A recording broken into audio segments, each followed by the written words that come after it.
हाँ बेटा, इस बैच में हम लोग टेंस पढ़ रहे थे, तो टेंस तो यार पूरा हो गया नहीं? पूरा हो गया ना? अब एक लड़का खड़ा हुआ, उसने कहा गुरु जी लंट हो गया। हमने कहा उसने कहा गुरु जी अभी तो पूरा फ्यूचर टेंस पढ़े। सही बात ना? ठीक है, तो आज हम लोग पढ़ेंगे बेटा फ्यूचर टेंस। हेडिंग डालो,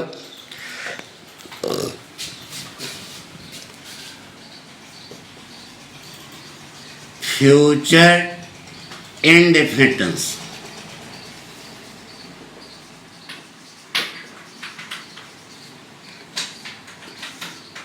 भविष्य काल में कार्य में अनिश्चितता पाई जाए, that is called future indefinite tense.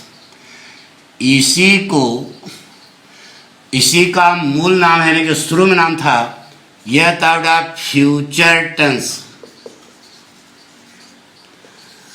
Modern fashion में इसे कहते हैं बेटा सिंपल फ्यूचर टेंस। ठीक है, इसको हम पढ़ने जा रहे हैं ना। अब आप बताएं वर्ब की कितनी फॉर्में होती हैं बेटा? बोलो जल्दी। फर्स्ट सेकंड थर्ड, फिर वही कहोगे? नहीं बेटा, वर्ब की 3 फॉर्में होती हैं। अब प्रश्न है कौन कौन सी, तो बताओ, बोलो। प्रेजेंट, पास्ट और past participle. Present form, past form और पास्ट पार्टिसिपल, इसी को रटाया जाता है बेटा first form, second form and third form ना बेटा। यानी कि प्रेजेंट टेंस बनाने के लिए प्रेजेंट फॉर्म लगाया, पास्ट टेंस बनाने के लिए पास्ट फॉर्म लगाया, यानी यह कर्ता के ठीक बाद जो क्रिया लगाया वही तो टेंस बनाया बेटा। अरे यार जब यहाँ से करते थे, देखो ये प्रेजेंट बन गया, फिर ये परफेक्ट बन गया, फिर ये कंटिन्यूस बन गया, इसे सिखाते थे ना। तो टेंस कौन बनाता है? टेंस तो 3 है ना, प्रेजेंट, पास्ट और फ्यूचर। तो वाक्य में टेंस कौन बनाता है, यह प्रश्न है। तो क्या सीखा आपने? कर्ता के ठीक बाद जो भी क्रिया आती है वही टेंस बनाती है, चाहे वह सहायक क्रिया हो और चाहे मुख्य क्रिया हो। ठीक है, अब आइए आपको फ्यूचर टेंस पढ़ना है। तो वर्ब की कितनी फॉर्म है? 3 form, present form, past form और पास्ट पार्टिसिपल फॉर्म। अब स्टूडेंट हो, थोड़ा दिमाग चलाओ। प्रेजेंट टेंस बनाने के लिए प्रेजेंट फॉर्म लगाया, पास्ट टेंस बनाने के लिए पास्ट फॉर्म लगाया ना। तो अगर फ्यूचर टेंस होता तो यहां पर फ्यूचर फॉर्म बनी होती बेटा। इसका मतलब क्या हुआ कि अंग्रेज लोग शुरू में जब भाषा की शुरुआत हुई, अरे यार जब गदहवा मनई का हाँकता था, याद है? एक आता है उसमें प्रचार टीवी पे, जब गदहवा मनई का हाँकता था, उस समय की बात करें बेटा। उस समय अंग्रेज लोग प्रेजेंट टेंस अथवा पास्ट टेंस में बात करते थे। जो वर्तमान में चल रहा है इसकी बात करते थे, अथवा जो बीत गया उसकी बात करते थे। भविष्य के बारे में उनको जानकारी नहीं थी। अरे भाई पाषाण युग, गधा हुआ मनई हाँकता था, तो क्या हुआ? मेंटास की गोली खाई किसने? इंसान ने। तो दिमाग की घंटी बजी। जब मेंटास की गोली खाई, दिमाग की घंटी बजी, तब अंग्रेजों ने सोचा कि यार भविष्य के बारे में भी बात की जा सकती है, लेकिन भविष्य के लिए उन्होंने कोई रास्ता छोड़ नहीं रखा था, क्योंकि प्रेजेंट फॉर्म बनाई थी, पास्ट फॉर्म बनाई थी। यह वर्ब की जो तीसरी फॉर्म पास्ट पार्टिसिपल है, यह वर्ब तो है लेकिन काम करती है विशेषण का, तो फ्यूचर फॉर्म बनी नहीं थी। अब दिमाग मिंटास खाया, दिमाग की घंटी बजी, तो अंग्रेजों ने सोचा कि यार भविष्य के बारे में बात करी जा सकती है, तो भविष्य के लिए कोई रास्ते नहीं था। तब क्या करें, तब अंग्रेजों ने मॉडल वर्ड्स बनाना शुरू किया।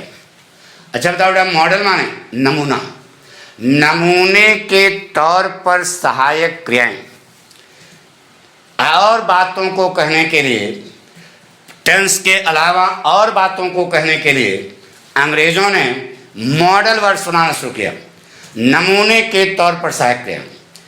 इसे मॉडल वर्ड्स को स्टैंडर्ड भाषा में डेफेक्टिव वर्ड्स कहा जाता है। क्या? ऐसी क्रियाएं जिसमें कुछ न कुछ क्या है, डेफेक्ट है। डेफेक्ट माने कमी है। बात समझ? दुनिया भर के मॉडल वर्ड सुनाए, shall, should, will, would, can, could, may, might, must, ought to, use to, need, dare, has to, है, दुनिया भर के बनाए। ठीक है, आई बात सुना, पूरी बात समझा रहे ना? तो शुरू में अंग्रेज या तो प्रेजेंट में बात करता था या फिर पास्ट में बात करता था, भविष्य को उसको जानकारी नहीं थी। तो मिंटास की गोली खाई, दिमाग की घंटी बजी, तो उसने सोचा यार भविष्य के बारे में बात की जा सकती है, तो भविष्य के लिए कोई रास्ता नहीं था, इसलिए उन्होंने मॉडल वर्ड सुनाना शुरू किया। तो फ्यूचर एक भाव है जिसको व्यक्त करने के लिए अंग्रेजों ने दो मॉडल वर्ड सुनाए था। वह थी शैल और विल। दिखाई दे रहा है यहाँ पर? नहीं, शैल और विल दोनों का अर्थ होता है गा, गी, गे। ठीक है, दोनों का अर्थ क्या होता है? गाग, शैल माने गागी गे, विल माने इच्छा करना भी होता है, लेकिन जब यह सहायक क्रिया के रूप में लगता है तो इसका अर्थ होता है गागी गे। अब पहचान लो, पहचान है बेटा फ्यूचर टेंस के गा, गी, नी नहीं गी, गा, गी, गे। नियम भी लिख लो, आई और वी के साथ शैल प्लस वर्ब की फर्स्ट फॉर्म, अदर्स माने अन्य किसी भी प्रकार के कर्ता के साथ विल प्लस वर्ब की फर्स्ट फॉर्म। ठीक है, अब लड़का जो दिमाग में पूछेगा, क्या पूछेगा कि गुरुजी पहले ये समझाइए कि जब शैल माने गागी गे तो एक ही से काम चलाते बिल क्यों बनाए, ये बताइए। यहाँ एक वचन बहुवचन का चक्कर नहीं है, यहाँ आई और वी का चक्कर है। फ्यूचर के लिए आई और वी के लिए शैल क्यों बनाया, अन्य समस्त कर्ताओं के लिए विल क्यों बनाया, ये बताइए। जानना चाहोगे? तो ध्यान सुनो। अंग्रेजी में अपने भाव को व्यक्त करने के लिए केवल दो शब्द हैं, आई और वी, मैं और हम। अंग्रेजी में, संस्कृत में तीन है बेटा, अहम, आवाम, वयम। इसी प्रकार से अन्य भाषाओं में अपना अलग अलग है। तो अपनी भाव को व्यक्त करने के लिए, अपनी बात को कहने के लिए उन्होंने गा, गे, गी की स्पेशल अंग्रेजी बनाई। वह थी क्या? शैल, स्पेशल बनाई। अन्य किसी भी प्रकार के कर्ता के साथ, चाहे भगवान ही क्यों ना हो, उन सब के लिए उन्होंने क्या लगाया? विल। यानी कि गा, गे, गी का मूल अंग्रेजी में विल ही अर्थ, विल। केवल अपने भाव को व्यक्त करने के लिए उन्होंने स्पेशल बनाया, वह शैल बनाया। ठीक है, तो ये बना दिया। नियम यही है। अब यही नियम हमको समझाना है। ये सब आपको आता है बेटा, सूत्र है, यह सूत्र हमको सिद्ध करना है। ठीक है, चलें सिद्ध करें। एक वाक्य लेते हैं, जैसे कहा बेटा, वे कल आगरा जाएंगे, वह कल आगरा जाएंगे। तो यहाँ क्रिया में कौन लगाओ, कौन जाएंगे, वह। तो सबसे पहले कर्ता सीधे पहुंचो फुल स्टॉप, ये बन गया। बताइए बेटा वह की अंग्रेजी क्या होती है, दे। ये आपकी निगाह है फुल स्टॉप पे गई, ये तो पाठक स्टाइल है। गा गे गी की अंग्रेजी क्या होती है बेटा, सेल और वेल। बताइए यहाँ दे के साथ क्या लगाएं, आई और वी है, नहीं है। तो गा गे गी की अंग्रेजी अदर्स के साथ क्या लगेगी, वेल।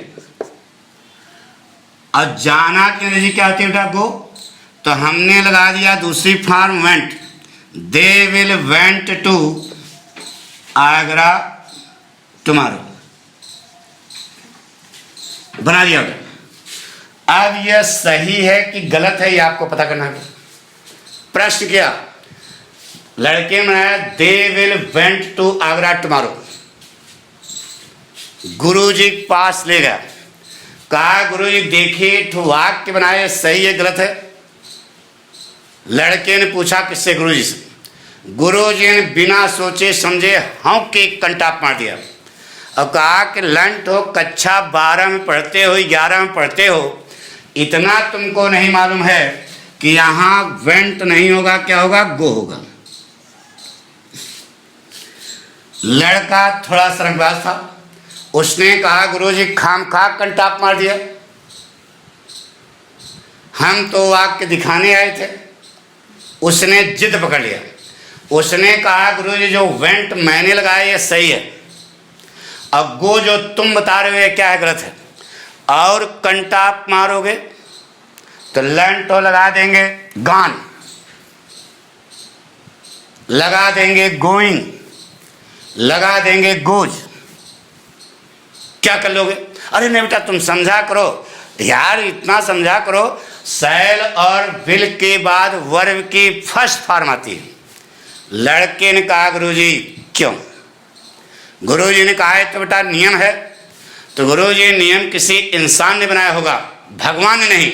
तो जिस विद्वान ने यह नियम निकाला है उसने दिमाग लगाया होगा, वहां तक हमारा दिमाग पहुंचाओ तब हम विद्वान बनेंगे। यहाँ पढ़ने के लिए आए हैं, रटने के लिए नहीं, विद्वान बनने के लिए आए हैं। तो विद्वान ने दिमाग लगा करके यहाँ बताया ना कि गो होगा, तो वह दिमाग दीजिए तब हम भी विद्वान बनेंगे।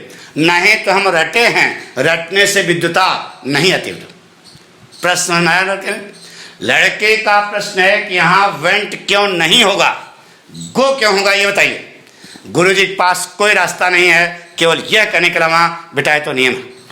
ये नियम तो है, तो नियम किसी इंसान ने बनाया ना, जिस इंसान ने बनाया वही वास्तव में विद्वान था। तो यार यहाँ पढ़ने के लिए बैठे हैं तो विद्वान बनने के लिए कि रटने के लिए। तो कम से कम वो जिस विद्वान ने दिमाग लगा करके नियम निकाला है वहां तक तो हमारा दिमाग ले चलो, तो उतने तक हमको भी जानकारी हो जाएगी, तब हम उसके आगे भी सोचेंगे। क्यों कहना क्या चाहता है, हमारे दिमाग को खोलो। तो दिमाग जब खुलता है तो अपने आप सारी बातें जो है क्लियर होने लगती है। लड़का का प्रश्न आ गया ना। अब यहां पर गो क्यों होगा ये हम बता जा रहे हैं, ठीक है। एक वाक्य लेते हैं और वह वाक्य सही होगा। जैसे कहा बेटा दे गो टू सी द ताज, यह जो नीचे वाक्य लिखा है सही बेटा, दिखाई दे रहा ना। अब आइए इन दोनों वाक्यों को टैली कराते हैं। दे सही है, अरे काट यार, काटो नहीं, लिखा रहने दो। दे सही है। यह वर्ब है कि घोड़ा है कि हाथी है, बोलो। वर्ब है और यह वर्ब है ना।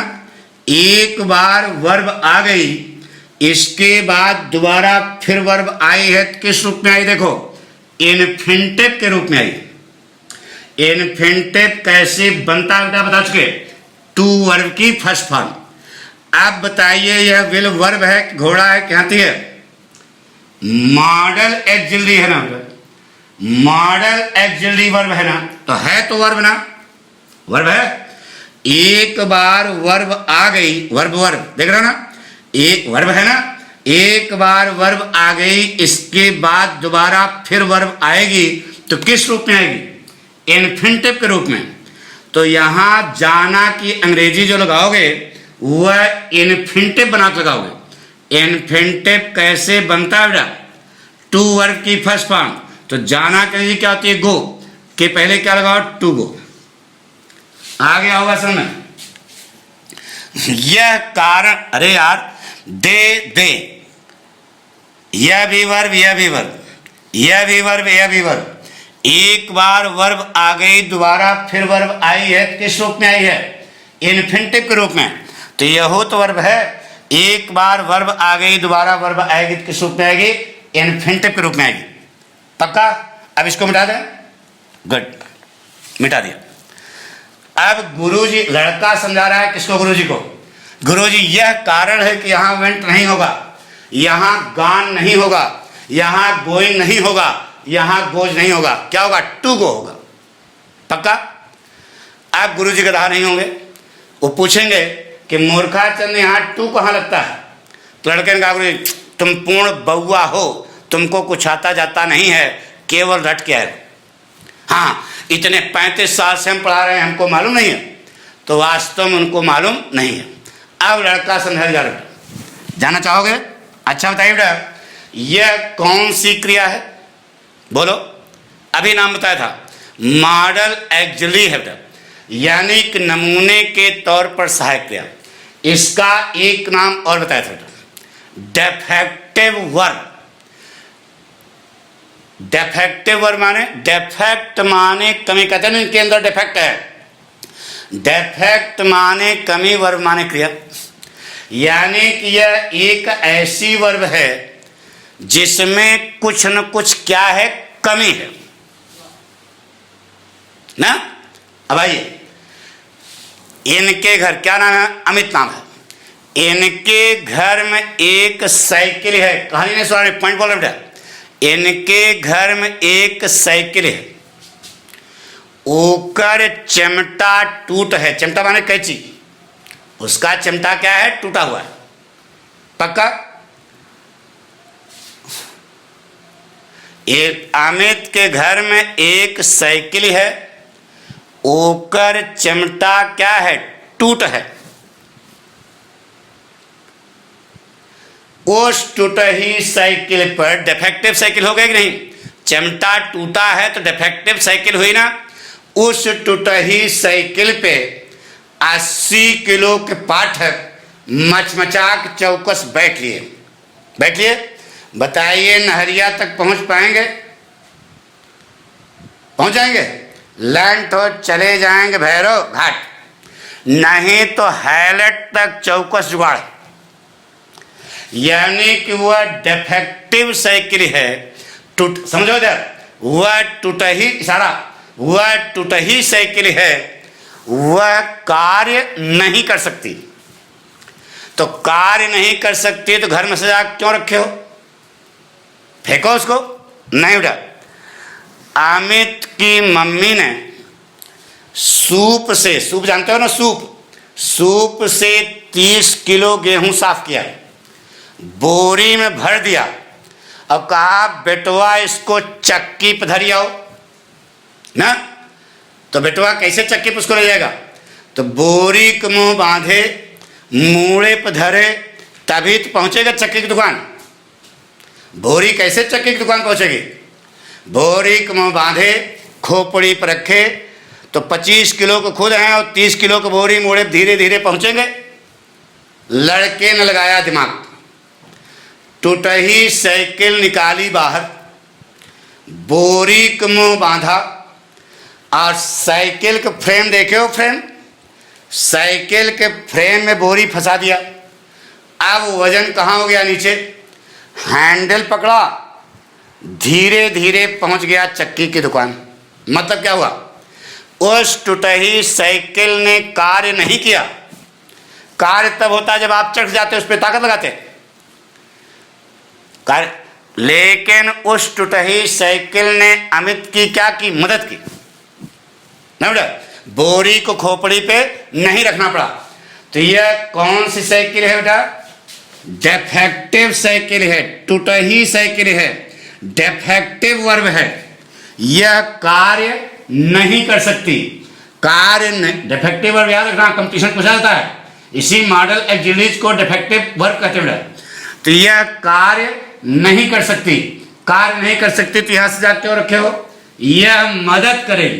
किसकी मदद करेगी? अपनी जात की करेगी, किसी गैर की।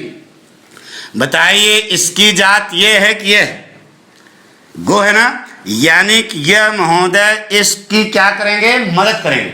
बात पक्की हो गई। माना कि यह पाठक है, बिल क्या है? पाठक है, और यह गो जो है पाठक का क्या है? फ्रेंड है, पाठक का फ्रेंड है, पाठक का दोस्त। पाठक का दोस्त कुछ हरामी पीस है, इसने यहीं छुटके चौराहे पे मारी चौकस सीटी। तो सीटी काहे मारी? अब नान बउआ नहीं, वो समझ रहे होगे। जैसे ही पाठक के दोस्त ने सीटी मारी, मोहल्ले के 4 लड़के तड़े थे, इनका कॉलर पकड़ के किया साइकिल से नीचे, और वहीं चौराहे घप घप घप बूके, अरे दैया मत डाला यार, बचाओ बचाओ। अब इनको बचाने वाला मोहल्ले का कोई नहीं, क्योंकि सभी जानते हैं कि महाहरामी पीस है। ये सभी लोग जानते हैं कि महाहरामी पीस है, भले भूखा जा रहा है। इनकी मदद कर सकता है कौन? पाठक। पाठक यहाँ आपको पढ़ा रहे हैं, कमरे का दरवाजा बंद है। अब पाठक पहले से विकलांग हैं। अरे यार बैसाखी चलते हैं, बैसाखी पे बैसाखी चलते हैं। तो पाठक हट्टे कट्टे तो हैं, 5 फुट 6 इंच 80 किलो का वजन है, लेकिन पैर से क्या है? विकलांग हैं, बैसाखी चलते हैं। तो पाठक इतने बड़े तोपची हैं कि यहाँ सल्ला करेंगे छोड़ देंगे, लंड तो भूखा जा रहा है। तो पाठक को वहां जाना पड़ेगा। जाने बैसाखी सारे जब वहां जाओगे तब तो कहोगे अरे यार कहाँ मार रहे हो। जब वहां पहुंचोगे तब तो कहोगे ना। तो वहां जाने के लिए क्या करना पड़ेगा? या तो दरवाजा खोलो, या एक ईंटे की दीवार है मारो भसक जाए। जब तक वहां पहुंचोगे नहीं तब तक मदद कर पाओगे क्या? यानी कि पाठक को उसके बिल्कुल करीब जाना पड़ेगा। जाने के लिए बीच में अगर कोई दरवाजा या दीवार आएगी उसे भसकाना पड़ेगा। जब तक इस दीवार को तोड़ोगे नहीं तब तक यह इसके नज़दीक पहुंचेगा नहीं, और जब तक नज़दीक पहुंचेगा नहीं तब तक मदद नहीं कर पाएगा। आ गया होगा? यानी कि इस टू का क्या हो जाता है? लोप हो जाता है। क्यों लोप होता है ये समझ आ गया? फिर से एक बार, यह कौन सी वर्ब है? डिफेक्टिव वर्ब है, टूटही साइकिल है। यह विल और सेल जितने भी मॉडल हैं, अब जितने भी मॉडल हैं सबके बता रहे हैं, जितनी भी मॉडल वर्ड्स होती हैं उन्हें स्टैंडर्ड भाषा में कंपटीशन लेवल पर डिफेक्टिव वर्ड्स कहा जाता है। वहाँ मॉडल नहीं पूछेगा, वहाँ डिफेक्टिव वर्ब पूछेगा। तो यह वर्ब तो है, वर्ब माने क्रिया, क्रिया माने कार्य करना, लेकिन यह डिफेक्टिव वर्ब है। एक ऐसी वर्ब है जिसमें कुछ न कुछ डिफेक्ट है। तो कुछ न कुछ डिफेक्ट है। तो पाठक विकलांग हैं, सारे कार्य भले कर ले लेकिन दौड़ने वाला कार्य नहीं कर सकते। तो यह जो है डिफेक्टिव वर्ब है, यह कार्य नहीं कर सकती। कार्य नहीं कर सकती तो कहाँ क्या से जाकर रखे हो? यह मदद करेगी। मदद करेगी तो किसकी करेगी? अपनी जात की करेगी। बीच में अगर कोई बाधा या दीवार आती है तो उसे भसकाना पड़ेगा। जब तक उस दीवार को भसकाओ नहीं तब तक वह नज़दीक पहुंचेगा नहीं, और जब तक नज़दीक पहुंचेगा नहीं तब तक मदद नहीं कर पाएगा। इसलिए टू का क्या हो जाता है? लोप हो जाता है, लोप करना पड़ता है। आ गया होगा? सुनो, पूरा कंसेप्ट क्लियर हो गया। अब आपका वाक्य बन गया बेटा, they will go to Agra tomorrow. Negative बनाना है, विल के तुरंत बाद क्या लगा दो? नॉट। पूरे अंग्रेजी ग्रामर में वाक्य को नेगेटिव बनाने के लिए मुख्य सहायक क्रिया के ठीक बाद नॉट लगाते थे। They will not go to Agra tomorrow. Interrogative बनाओ बेटा, सहायक क्रिया कर्ता पहले दो, बोलो क्या होगा? Will they go to Agra tomorrow. अब आप इंट्रोगेटिव नेगेटिव बनाएं, will they not go to Agra tomorrow? नहीं बेटा, double interrogative, why will they go to Agra tomorrow? Style वही है सब पीछे वाले। डबल इंट्रोगेटिव में why will they not go to Agra tomorrow. एक वाक्य कितने प्रकार बेटा? 6 प्रकार बना लोगे। एक वाक्य और लिखते बेटा, अब देखो यही सूत्र आ गया आपको, सिखा बेटा, मोहन कमरे में अपने भाई को पत्र लिखेगा। कुछ नहीं करना बेटा, बना दो। सबसे पहले कर्ता, सीधे पहुंचो, फुल स्टॉप, ये देखो बन गया बेटा। बोलो सबसे पहले क्या लिखे बेटा? मोहन। ये आपकी निगाह है, फुल स्टॉप पे गई। गा गे गी के अंग्रेजी क्या लगाओ बेटा? सेल और वेल दोनों लिखी हैं। बताइए मोहन के साथ क्या लगाओगे? मोहन अपना भाव है क्या? नहीं ना, तो क्या लगाओगे? वेल। अब गा गे गी किसमें लगा है लिखने में? एक बार वर्ब आ गई, दोबारा फिर वर्ब आएगी तो किस रूप में आएगी? इन्फिनिटिव के रूप में। तो लिखने का इन्फिनिटिव बनाओ, टू राइट। लेकिन टू का क्या हो जाएगा? लोप हो जाएगा। क्यों लोप होगा समझा दिया। तो बन गया मोहन विल राइट, मेन वाक्य बन गया, फ्यूचर टेंस बन गया बेटा। मोहन विल राइट, पत्र के अंग्रेजी ए लेटर, को के अंग्रेजी टू, अपने भाई हेज ए ब्रदर, मे के अंग्रेजी इन द कमरा। बन गया वर्ड। मोहन, यहां टू का लोप क्यों हुआ है समझाया।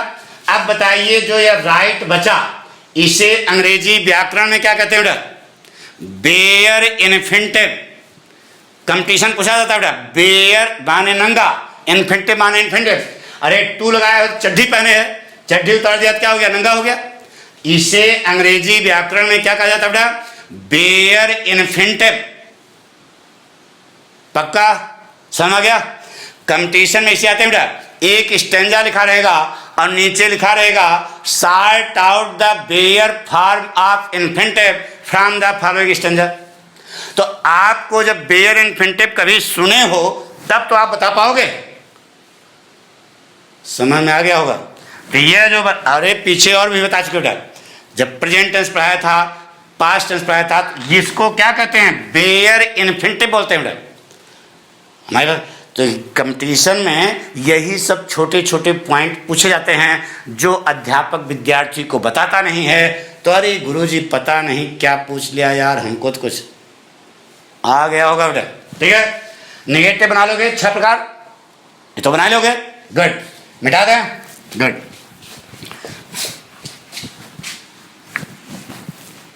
जैसे कहा बेटा,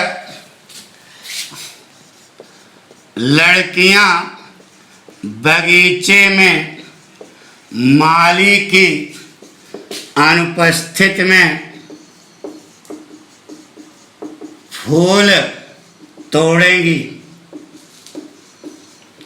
बना दो बेटा, कौन तोड़ेंगी? लड़कियां। सीधे पहुंचो, फुल स्टॉप, ये घन घन घन घन घन बन गया। लड़कियां के लिए बेटा द गर्ल्स, ये आपकी निगाह है, फुल स्टॉप पे गई। गा गी की अंग्रेजी बताओ क्या लगा है? बोलो सर कि विल। विल, अरे लर्न तो यार ये बहुवचन है, बहुवचन। तो बहुवचन है, सेल लगाओ। नहीं बेटा, विल लगेगा। क्यों लगेगा? क्योंकि अपने भाव को व्यक्त करने के लिए अंग्रेजों ने गा गी की स्पेशल अंग्रेजी बनाई। ये अपना भाव है क्या? ये तो लड़कियों की बात हो रही है, इसका मतलब अदर्स है, क्या लगाओगे? विल।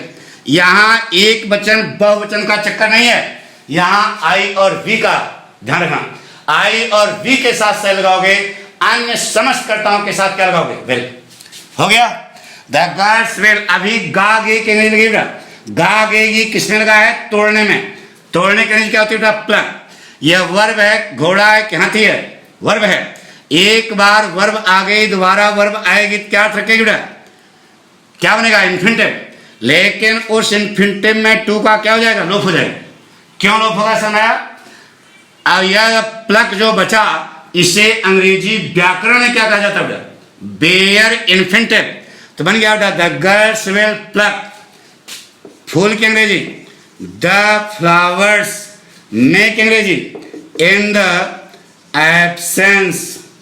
की अंग्रेजी ऑफ द गार्डनर। गार्डनर। मे की अंग्रेजी बेटा इन द बगीचा, इन द गार्डन।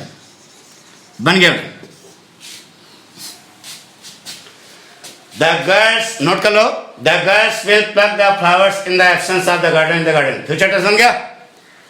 नेगेटिव बना लोगे, interrogative, interrogative negative, double interrogative, double interrogative negative, सब बना लोगे ना पक्का? एक वाक्य कितने प्रकार? 6 प्रकार।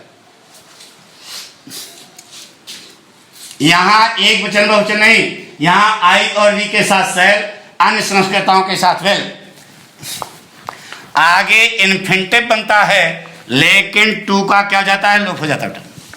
क्यों लोप होता है समझाया? टूटे ही से किल, डिफेक्टिव और विकलांग, जैसे कहा बेटा हम कल इस समय इस पार्क में क्रिकेट खेलेंगे। यह वाक्य है, हम कल इस समय इस पार्क में क्रिकेट खेलेंगे। कौन खेलेंगे बेटा? हम।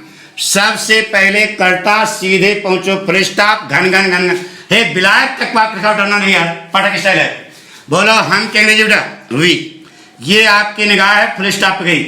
गा गे घी की अंग्रेजी बताओ क्या लगाएं? बोलो विल लगाएं? नहीं बेटा, अपने भाव है इसलिए क्या लगाना पड़ेगा? स्टाइल। अभी केवल गा गे की अंग्रेजी लिखी बेटा। अब देखो वहां गा गे की किसने लगा? उल्टा लिखते चले जाओ। गा गे की किसने लगाया? खेलने में। यह वर्ब है, घोड़ा है कि हाथी है? वर्ब है। एक बार वर्ब आ गई, दोबारा वर्ब आएगी किस रूप में आएगी? इन्फिनिटिव के रूप में। लेकिन टू का क्या हो जाएगा? लोप हो जाएगा। क्यों लोप होगा समझा दिया। यह डिफेक्टिव वर्ब है, कार्य नहीं कर सकती। कार्य नहीं कर सकती तो क्या करेगी? मदद करेगी। मदद करेगी तो किसकी करेगी? अपनी जात की करेगी। बीच में कोई बाधा है, उस बाधा को दूर करना पड़ेगा। वी शैल प्ले बन गया फ्यूचर टेंस गुड। मूल वाक्य आपका बन गया। अब उल्टा चलो, क्रिकेट मेक अंग्रेजी इन इस पार्क, इन दिस पार्क, इस समय, eight this time, eight this time. कल की अंग्रेजी क्या लगाओगे? टू धन, मोर धन, रो बराबर टुमारो। अरे यार जो बता रहे हैं वही सही है। अच्छा बताओ, डे माने दिन, तो टू डे माने आज का दिन। नाइट माने रात, तो टू नाइट माने आज की रात ना। तो मारो माने कल, जाग डिक्शनरी देखना लिखा होगा। मारो माने कल, तो टू मारो माने आज का जो कल है, दैट इज कॉल्ड टुमारो। आज का जो कल है दैट इज कॉल्ड टुमारो। संग विच्छेद किया। टू धन, मोर धन, रो।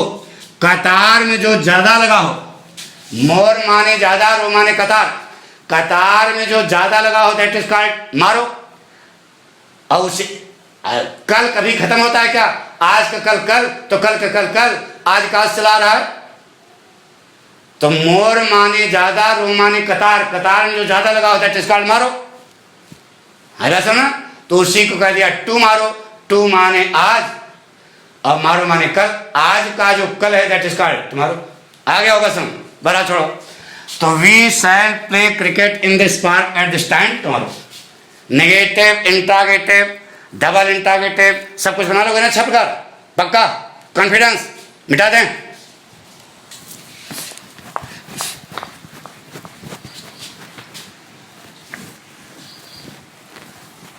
जैसे कहा मैं कल कक्षा में विद्यार्थियों को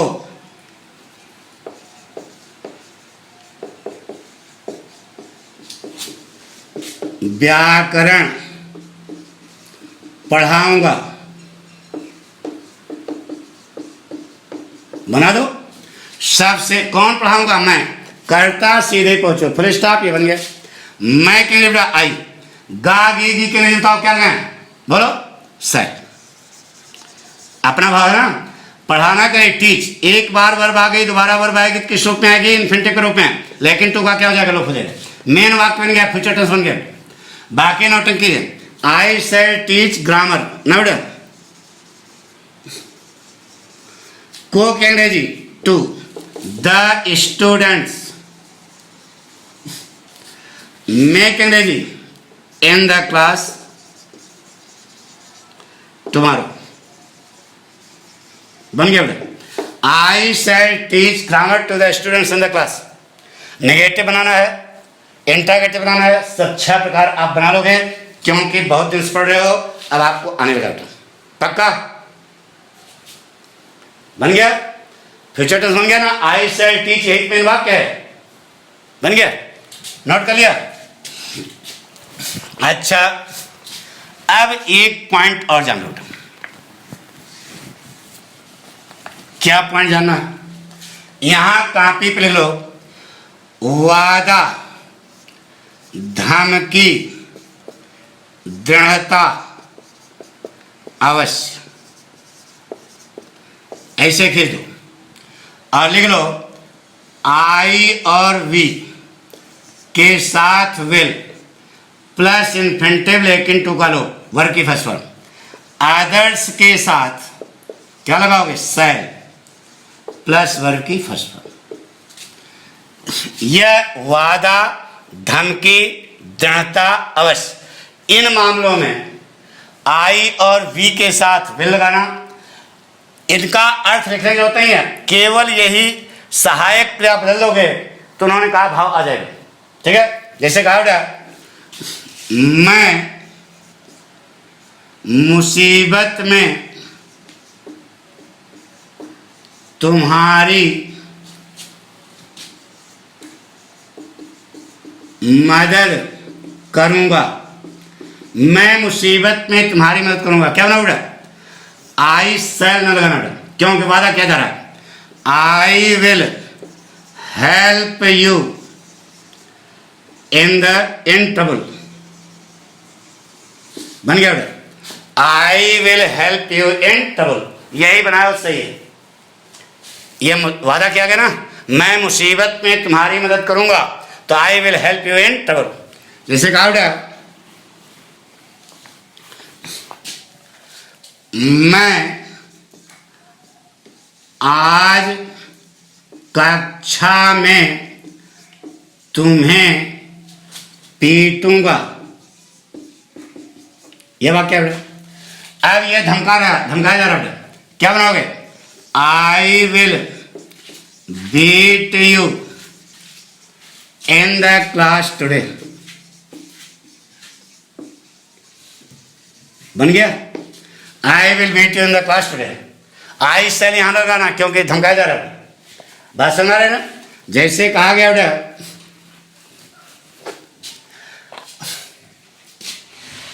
रेखा को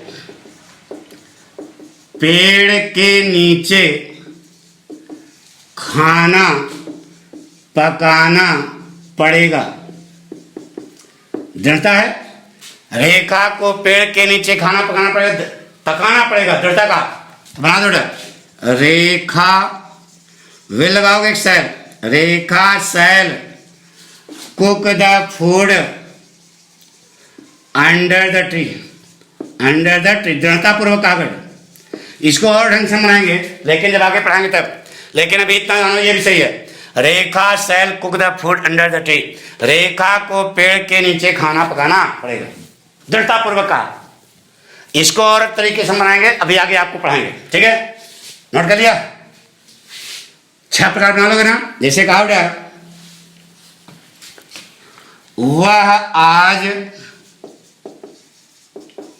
सिनेमा अवश्य जाएगी। बताइए, दृढ़ता अवश्य जाएगी, तो बना दो बेटा। सी विल लगाओगे shall, she shall go to the cinema आज टुडे। यहां अवश्य के अंग्रेजी देखो मैंने लगा, she shall go to the cinema today. इसका अर्थ हो गया कि वह आज सिनेमा अवश्य जाएगी। बात समझ गई पूरी? एक एक कंसेप्ट क्लियर हो गया? गुड। ऐसे आपको हमने टेंस पढ़ाया था, कौन सा? Future tense. इसी प्रकार से पाठक आज से 25 साल पहले कोचिंग में पढ़ाया। शाम का बैच था 5 से 6 वाला। एक लड़का पढ़ता था, वाजपेयी, पूरा नाम हमको नहीं मालूम, तो यहां से पढ़ा कोचिंग से 6 बजे छूटा तो यहीं बर्रा में रहता था, तो साइकिल से चला। जब वह सचान गेस्ट हाउस पर पहुंचा तो सचान गेस्ट हाउस के इस कोने पर उस समय एक चाय की दुकान हुआ करती थी। तो जैसे सचान गेस्ट हाउस पे पहुंचा तो बगल में देखा कोने में उसके पापा और मामा दोनों एक बेंच पर बैठे चाय का आनंद ले रहे थे। तो बालक स्वभाव हुआ यह था कि यह झोला ने कोचिंग पढ़ने चले आए। मई का महीना शुरू में हमें 8 से पढ़ाते हैं बेटा। पहले इम्तहान जो है अप्रैल में होता था, पहली मई से पाठक का बैच शुरू हो जाता था, तो वही जो 1 महीना उसको पढ़ते हुए हुआ था। तो जैसे ही सचान गेस्ट हाउस पर पहुंचा तो देखा कि मामा और पापा दोनों बैठे चाय पी रहे थे। तो बालक स्वभाव उसने वहीं चौराहे कोने में साइकिल खड़ी किया और मामा के पास पहुंच गया। दुआ बंदगी हुई, ठीक है। तो पापा ने मामा से कहा कि जरा इनसे पूछो कि इनको कुछ आता जाता है कि झूठे झोला ले पूरे कानपुर में घूम रहे हैं। क्यों कहा इसको जान लो। उसके मामा जो थे वह आगरा जीआईसी इंटर कॉलेज के अंग्रेजी के रिटायर्ड लेक्चरर थे, यानी बुढ़े थे, रिटायर्ड हो गए थे तो मतलब बुढ़े थे। तो भाई अध्यापक है, उसने कहा समझाया कि यार अभी वो पढ़ के आ रहा है, जाने तो उसको कम से कम घर पे चाय पानी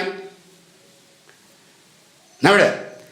लड़का झोला लेके चला आया था कोचिंग। मम्मी चली गई थी मायके, गर्मी का महीना छुट्टी चल रहा था। पापा अकेले घर पे थे, तब तक मामा पहुंच गए। अब घर पे चाय बनाने वाला नहीं था तो मामा ने कहा कि चलो भाई चौराहे पे चाय पिए। तो वहीं चौराहे बैठे चाय पी रहे थे। तो लड़के, हाँ, तो हम ये बता रहे थे कि पापा ने मामा से कहा कि इनसे पूछो कुछ आता जाता है कि नहीं। तो मामा जान छटका रहे थे कि यार लड़का भी पढ़ के आ रहा है। तो पापा कुछ सनके स्वभाव थे, उन्होंने कहा कह रहा हूं सुन नहीं रहे हो। तो मामा ने लड़के से कहा कि क्या करें बेटा, बताओगे कुछ पूछें। तो लड़के ने कहा कि मामा पूछो नहीं तभी यहीं चौराहे भूखने लगेंगे। तो लड़के ने सोचा कि मामा कोई सरल चीज पूछेंगे बता देंगे। तो मामा जो है रिटायर्ड लेक्चरर हैं तो उनको तो जानकारी है पूरी।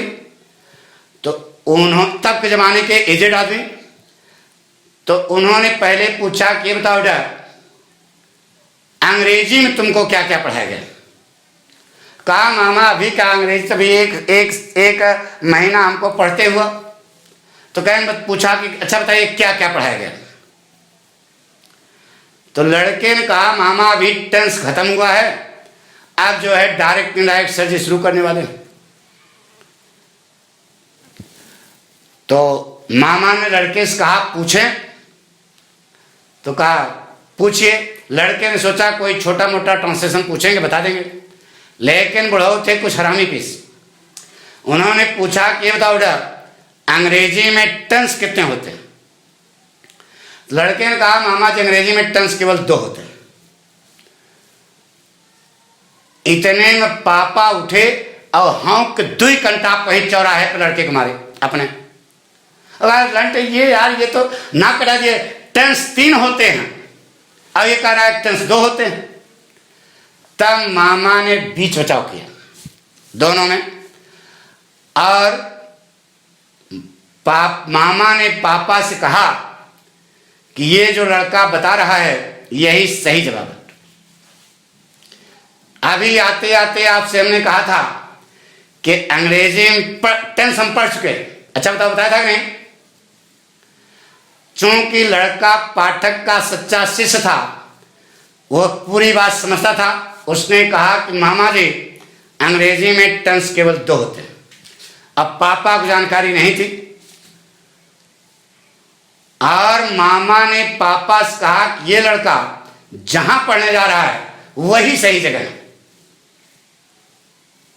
तो अब आपके दिमाग में भी हो रहा होगा कि यार ये पठकवा कह क्या रहा है, जानना चाहोगे? गुड। ये सिद्ध करने जा रहे हैं कि अंग्रेजी में टेंस केवल 2 होते हैं। अच्छा ये बताओ बेटा, तुम ही जवाब दो कि वाक्य में टेंस कौन बनाता है? कर्ता के ठीक बाद जो भी क्रिया आती है वही टेंस बनाती है, चाहे वह सहायक क्रिया हो और चाहे मुख्य क्रिया हो। समझाया था? अरे यहां कर्ता के ठीक बाद जो क्रिया आती है वही टेंस बनाती है। टेंस तीन है, प्रेजेंट, पास्ट और फ्यूचर। आइए बेटा, अच्छा बताओ बेटा, गो की तीनों फॉर्म क्या होती है? बोलो।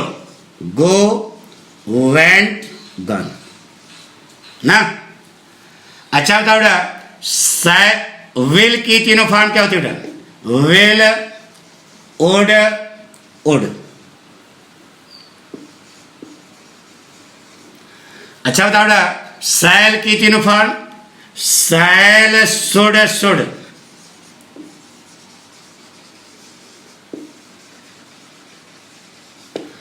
ना बेटा, तब का?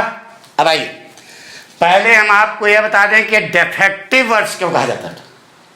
ये शैल और विल, ये जो मॉडल हैं, ये डिफेक्टिव वर्ड क्यों कहे जाते हैं पहले समझो। आइए बेटा, गो का इस्तेमाल करते हो आप में, वेंट का इस्तेमाल करते हो आप वाक्य में, गान का भी इस्तेमाल होता है। They go to Agra, they went to Agra, they have gone to Agra. पढ़ते तीनों का इस्तेमाल करते हो। अब बताइए, विल का आप इस्तेमाल करते हो ना, उड का इस्तेमाल करते हो ना, लेकिन बताइए यह जो उड लिखा है इसका कहीं इस्तेमाल आप करते हो? हम तो नहीं करते भाई, तुम करते होगे। यानी कि डिफेक्ट है, विकलांग है। यह आप शैल इस्तेमाल किया भी, शुड भी इस्तेमाल करोगे भी पढ़ाएंगे, लेकिन बताइए जो तीसरा वाला शुड है इसका कहीं इस्तेमाल होता है? नहीं समझे? यानी कि नहीं होता है। इस तीसरा उड और शुड, इन दोनों का इस्तेमाल आप कहीं नहीं देखे होंगे। यह उड और शुड होता है लेकिन इसका इस्तेमाल नहीं होता। क्या समझे? यानी कि यह पूर्ण वर्ब है, तीनों काम करते हैं, लेकिन यहाँ यही दोनों काम करते हैं, तीसरी जो है निरर्थक है, यह इसलिए इसको कहा जाता है क्या? Defective verb. यानी सब कमी है, यानी कि तीसरी फॉर्म के रूप में इस्तेमाल होती ही नहीं। आगे होगा समझ, ठीक है? इसलिए इसे डिफेक्टिव कहते हैं। अब हमको यह बताना है डिफेक्टिव वर्ब क्यों कहा गया, समझा ना? अब हमको आपको यह बताना है कि अंग्रेजी में टेंस केवल 2 होते हैं। आइए बेटा, एक लिखा दे गो टू आगरा, एक बार they will go to Agra, go to Agra. तीसरा लिया we shall go to Agra. अभी आपसे पूछा था वाक्य में टेंस कौन रहता है? कर्ता के ठीक बाद जो क्रिया आती है वही टेंस बनाती है। आइए, यह कौन सा टेंस है? प्रेजेंट टेंस है, प्रेजेंट इंडेफिनिट टेंस है, सिंपल प्रेजेंट है। किस आधार पर आपने कहा कि प्रेजेंट टेंस है? अरे यार, कर्ता के ठीक बाद प्रेजेंट फॉर्म लगी है, इसलिए प्रेजेंट टेंस है। पक्का? तो बताइए, कर्ता दे है, उसके ठीक बाद विल लगा है। विल कौन सी फॉर्म है? प्रेजेंट फॉर्म है, तो इन्फिनिटिव बना हुआ है, टू कॉल ऑफ हुआ है। तो कर्ता के ठीक बाद विल लगा तो कौन सी फॉर्म है? विल प्रेजेंट फॉर्म है, इसलिए प्रेजेंट टेंस हुआ। वी के ठीक बाद यह सेल लगा है, सेल कौन सी फॉर्म है? देखो, प्रेजेंट। अरे प्रेजेंट फॉर्म लगाते हो तो प्रेजेंट टेंस है, तो लर्न हो यह विल और सेल प्रेजेंट फॉर्म नहीं है। बोलो, है ना? इसका मतलब फ्यूचर टेंस वास्तव में बनता है किसमें? Present tense. प्रेजेंट टेंस बन गया ना। गो अगर प्रेजेंट टेंस है तो विल भी प्रेजेंट टेंस है, तो शैल भी प्रेजेंट टेंस है। ये तर्क संगत पढ़ाई है, आपको समझ आ गया होगा। या ये जो आगे तो जो इन्फिनिटिव बना चाहे जो बना, उससे मतलब क्या था, मेन क्या है, टेंस कौन बनाया, कर्ता के ठीक बाद किया। कर्ता के ठीक बाद गो आया, गो प्रेजेंट फॉर्म है, प्रेजेंट टेंस हुआ। कर्ता के ठीक बाद विल आया तो विल प्रेजेंट फॉर्म है, प्रेजेंट टेंस हुआ। कर्ता के ठीक बाद शैल आया तो शैल प्रेजेंट फॉर्म है, इसलिए प्रेजेंट टेंस हुआ। यानी कि फ्यूचर टेंस वास्तव में बनता किसमें है, प्रेजेंट टेंस में। तो टेंस कितने हो गए, केवल 2, बाकी सब नियम कानून सिद्ध कर दिया। तो लड़के ने जो मामा को जवाब दिया था, मामा इसीलिए प्रभावित हुए क्योंकि वो बुजुर्ग थे। उस जमाने में इसी ढंग की पढ़ाई होती थी बेटा। यानी कि अंग्रेज लोग शुरू में या तो प्रेजेंट बात करते थे या पास्ट बात करते थे, बाद में जो बनाया वह मॉडल एक्सिलरी कहा गया, जिसे डिफेक्टिव वर्ब कहा जाता है। सिद्ध किया डिफेक्टिव वर्ब। और ये जो डिफेक्टिव वर्ब है ना बेटा, यह प्रेजेंट और पास्ट में इस्तेमाल होते हैं। इनका जो पास्ट पार्टिसिपल फॉर्म है उसकी कोई उपयोगिता नहीं है। तो फ्यूचर टेंस वास्तव में बनता किसमें है, प्रेजेंट टेंस, ठीक है। लेकिन अब ध्यान रखना, सावधानी यह है कि आपसे पूछा जाए कि टेंस कितने होते हैं, तो आप जवाब देना 3 होते हैं, प्रेजेंट, पास्ट और फ्यूचर। लेकिन कोनो कलाकारी करके पूछे, उसने बुढ़ाओ ने पूछा था, अच्छा बताओ अंग्रेजी में टेंस कितने होते हैं, तब जवाब दोगे अंग्रेजी में टेंस 2 होते हैं। अगर कोई पूछे कि टेंस कितने हैं तो कह देना 3, प्रेजेंट, पास्ट और फ्यूचर। लेकिन जब वो कलाकारी करे, कलाकारी क्या हुई, अंग्रेजी में टेंस कितने होते हैं, तो 2, क्योंकि फ्यूचर टेंस वास्तव में बनता किसमें है, प्रेजेंट टेंस। बात समझ आ गई, तो प्रेजेंट टेंस हुआ फ्यूचर टेंस, पक्का बात समझ आ गई। तो आप इसे लाइक करें, अपने दोस्तों को बताएं, और जितना ज़्यादा से ज़्यादा जल्दी से जल्दी हमारे चैनल पर आ जाएंगे लड़के, हम फर्स्ट पेपर पढ़ाना शुरू करेंगे। और जहाँ रहे फर्स्ट पेपर भी पढ़ाएंगे, तो जैसे यहाँ पर मौज आ रही है वैसे उसमें भी आएंगे। ये हमारा वादा है। Thank you.